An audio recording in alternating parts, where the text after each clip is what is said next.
L'exploration du thème de l'année 2025 au ministère chrétien du combat spirituel continue. C'est dimanche 23 février à la Cité des Triomphes. Le berger sentinelle du MCCS nous a parlé d'une recherche continuelle assurée de la face de l'Éternel. D'autant plus que dans Matthieu 28, 18-20, le Seigneur nous dit notamment qu'il est avec nous tous les jours jusqu'à la fin du monde. Un don de 110 tôles pour la construction de la nouvelle résidence des missionnaires de la Fondation Olengi Osho, siège de Maluku à Kinshasa. Le geste porte l'encre indélébile de fidèles auditeurs et auditrices de la radio Canal CVV à Kinshasa.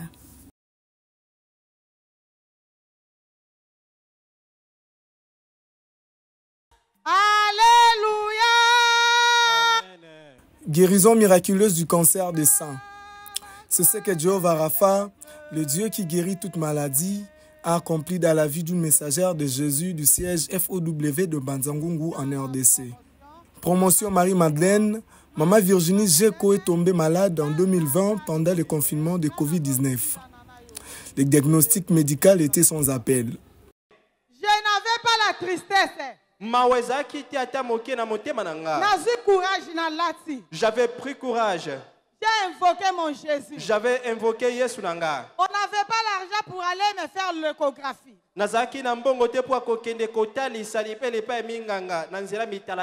Les couples chargent Nangai. Et les couples avaient pris en charge mon échographie. Basali, bon.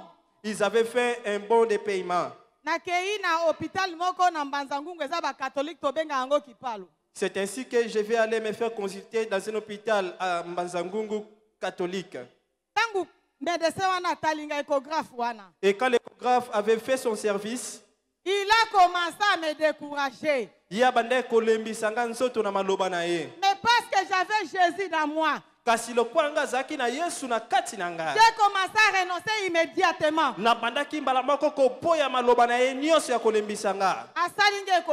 Il a passé l'échographie. Il va me dire que j'ai atteint la phase avancée. Et il va me demander si j'avais les moyens ou encore le minimum pour aller en Inde. Vu le développement rapide de la maladie, 4 jours seulement, sur place en Banzangungu, elle devait subir une mastectomie ou une ablation de son sein droit. Pendant ce temps, Maman Géco n'avait pas perdu espoir. Elle cherchait constamment la face de l'Éternel à la chambre haute de prière, montée à la résidence des missionnaires. Maman Dorcas Senga va se présenter. L'épouse de notre chef de mission. Elle va saisir la robe que j'ai portée. Le Seigneur l'avait dotée d'une force pour soutenir mon poids. Elle va me tirer jusqu'au couloir. Elle va me dire ceci, Virginie. Sais-tu que demain tu seras amputée d'un sein? J'ai dit, maman, oui, je suis au courant. Elle va me demander de prier sérieusement, d'implorer le Dieu de papa et maman Olangi, de descendre, de se manifester, parce que tu es servante de l'Éternel. On ne peut pas t'amputer d'un sein. Si on t'ampute d'un sein, comment est-ce que tu vas servir le Seigneur? C'est comme ça que la conscience était revenue. Je me suis étalé à même le sol. J'ai connu la douleur toute la nuit. Alléluia! Amen. Le jour J, celui de l'ablation du sein, alors qu'elle prenait sa douche, Maman Virginie Géco a expérimenté la main toute puissante de notre Dieu. Une guérison s'est produite. Plus de douleur, l'aspect du sein a changé, plus de coulements de liquide. L'un des médecins qui la suivait sur place et qui est aussi membre du ministère avec son mari a confirmé ce dimanche la guérison de la messagère de Jésus. On a imploré le Dieu de la continuité. Et c'est 1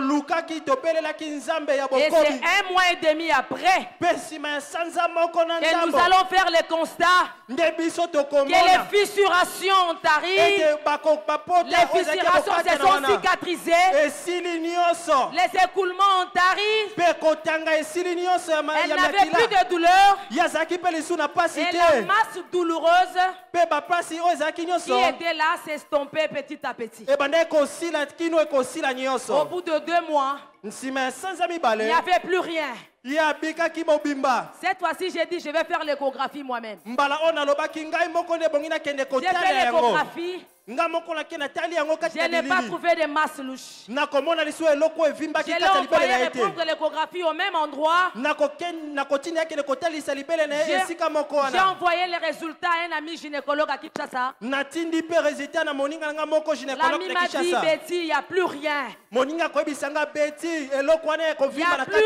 cette dame va bien. Cette maman va bien. Maman, et elle est là jusqu'à présent. Elle n'a plus de poumons, elle n'a plus de douleur. Elle continue à servir son Seigneur. Maman Jeko n'avait pas apporté avec elle le résultat de ses examens médicaux parce que ne sachant pas qu'elle allait témoigner à la Cité des Triomphes. On retient de son expérience qu'effectivement quand on tourne vers l'Éternel ses regards, on est rayonnant de joie et le visage ne se couvre pas de honte. J'ai prié pour me rendre compte de liquide qui saignait, qui sointait. J'ai pressé le sein. Mais il n'y avait plus de liquide qui saignait.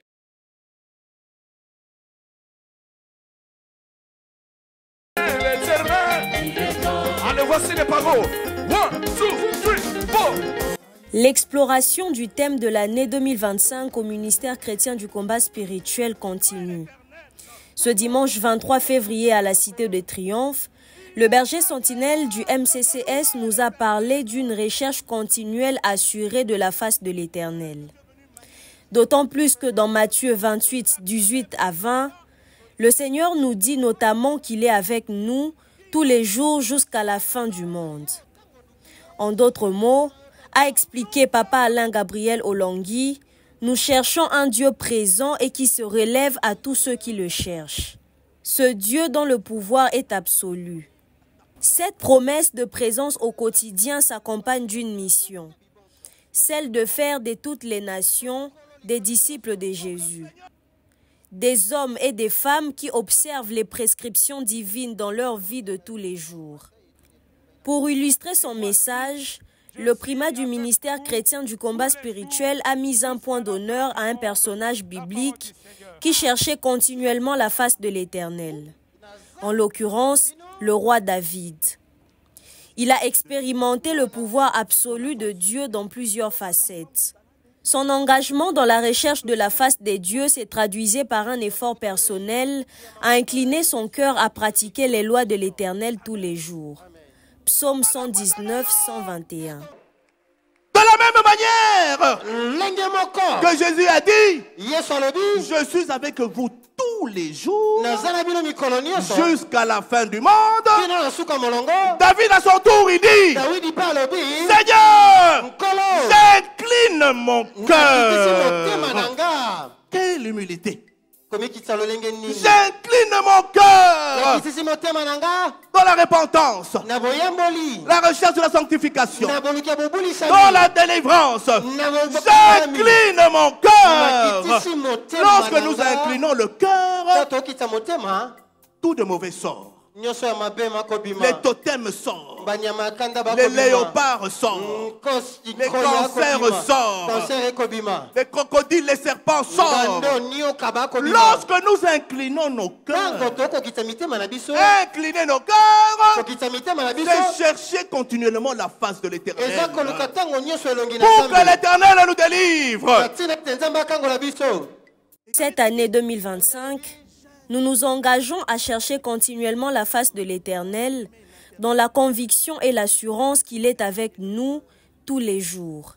Ainsi, nous disposons également nos cœurs à accomplir sa parole, ses instructions et ses commandements. Nous n'avons donc personne ou rien d'autre à chercher en dehors d'Emmanuel, Dieu parmi nous.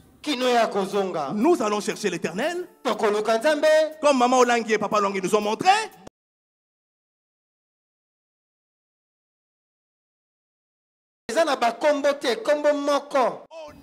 Le Seigneur est avec nous tous les jours, jusqu'à la fin du monde. C'est une grande assurance dans notre recherche continuelle de la face de l'Éternel, comme nous les recommandent justement les thèmes de 2025 au ministère chrétien du combat spirituel. Quelques frères et sœurs ont réagi au sermon de Papa Alain Gabriel Olangi de ce dimanche à la Cité des Triomphes. Et donc, par rapport à mes sentiments, les sentiments les meilleurs et d'assurance, de sûreté, d'inquiétude, parce que hier j'ai fêté mes 67 ans d'âge et aujourd'hui le roi de Dieu vient de me rassurer que pendant ces 67 ans d'âge, Dieu était avec moi. Il me rassure encore qu'il sera avec moi. Dieu a ses statuts, a ses lois que nous devons suivre, ses commandements. Si nous les suivons, et nous aurons la récompense. Et si nous ne les suivons pas, ça sera le contraire, nous serons bloqués. Nous rentrons à la maison dans la joie, parce que Dieu est avec nous. La Bible dit, si Dieu est avec nous, qui sera contre nous? Vraiment, nous bénissons le Papa Alain pour cette bonne prédication. Nous sommes nombreux à chercher Dieu, mais très peu à incliner nos cœurs à appliquer la parole de l'Éternel, à observer ses prescriptions. Or, celui que nous cherchons ne regarde pas à ce qui frappe l'œil, le Seigneur regarde plutôt au cœur. Quoi?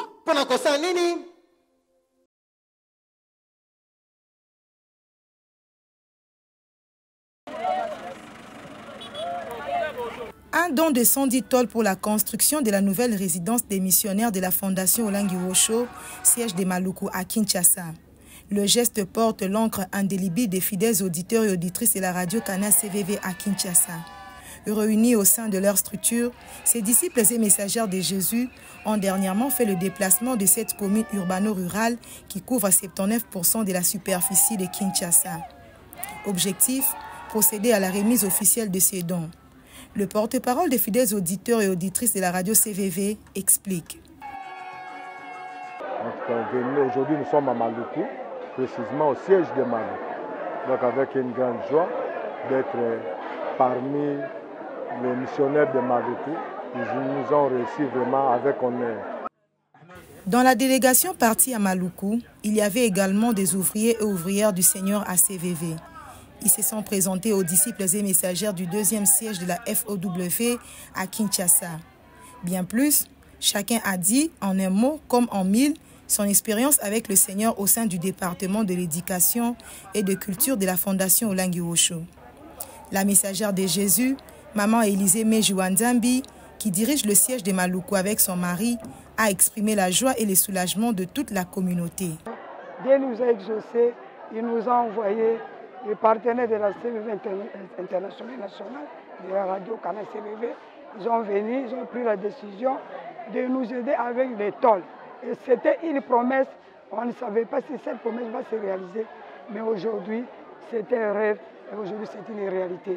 La fin de la visite avait un côté festif remarquable, selon que l'Écriture nous dit dans Psaume 133:1 qu'il est doux et agréable pour deux frères de demeurer ensemble.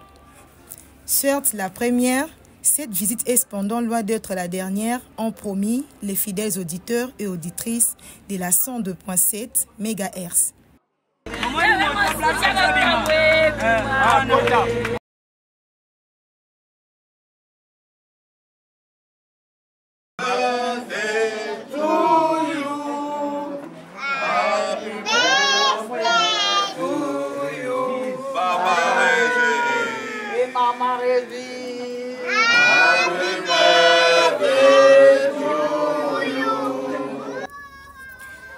Noce de Kokelito pour le couple Bikwa du ministère chrétien du combat spirituel, siège de Brazzaville en République du Congo.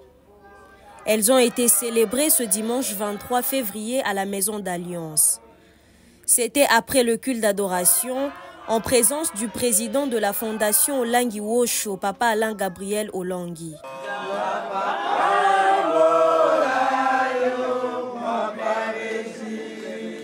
Le mari, le disciple de Jésus, de la promotion Élie de Pointe-Noire et le chargé de communication et conseiller adjoint aux relations publiques de la coordination nationale du ministère chrétien du combat spirituel de la Fondation Olangi Wosho en République du Congo. 8 ans de mariage du couple Bikwa, après une période de stérilité, le Dieu du combat les a bénis avec une fille à ce stade. Elle et sa mère sont en prière à Kinshasa. L'homme offrant à Brazzaville est venu à Kinshasa le week-end pour fêter avec sa famille. C'est un grand moment de bonheur, un grand moment de joie, un grand moment d'allégresse que nous vivons intensément à la résidence d'Alliance qui a voulu bien nous honorer à cette occasion. Et c'est pour ça que nous bénissons le Dieu de papa et de maman Olangi pour les grandes choses qu'il a eu à faire dans notre vie conjugale. Plein succès et longévité à ce couple qui est resté fidèle et loyal au Dieu de papa et maman Olangi. Ce Dieu qui rend à chacun selon ses œuvres dans son œuvre, comme aime nous le rappeler notre berger sentinelle, papa Alain Gabriel Olangi. Dieu seul sait. Amen. Amen. Tu es béni au nom de Jésus. Amen. Acclamons le Seigneur. Amen.